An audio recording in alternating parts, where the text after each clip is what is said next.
గొప్ప వైష్ణవ క్షేత్రమైన తిరుపతిలో ఓ శైవ క్షేత్రం కూడా ఉంది. అదే కపిలతీర్థం. తిరుపతికి ఉత్తరంగా తిరుపతి కొండలకు ఆనుకొని అలిపిరి దిగువకు వెళ్తే మనోహరమైన ఈ తీర్థం కనిపిస్తుంది. కృతయుగంలో ఈశ్వరుని గురించి ఘోర తపం ఆచరించిన కపిల మహర్షి భక్తికి మెచ్చి పాతాళం నుంచి పొడమని బద్దలు కొట్టుకుంటూ వచ్చిన శివుడు ఈ పవిత్ర తీర్థంలో నిలిచినట్లు స్థల పురాణం చెబుతోంది.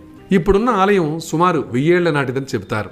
ఇక్కడి తీర్థంలో పుణ్యస్నానం ఆచరించిన వారి పాపాలు పటాపంచలవుతాయని భక్తుల విశ్వాసం. విశేషించి కార్తీక మాసంలో లక్షలాది భక్తులు స్వామివారిని దర్శించుకుంటారు.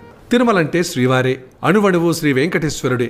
తమిళంలో తిరు అంటే శ్రీ అని, మల అంటే శైలం అని అర్థం ఉంది. అంటే తిరుమల శ్రీశైలం అన్నమాట. శివకేశవులకు భేదం లేదు కదా. అలాంటప్పుడు తిరుపతిలో శివాలయం ఉండటంలో ఆశ్చర్యమేముంది?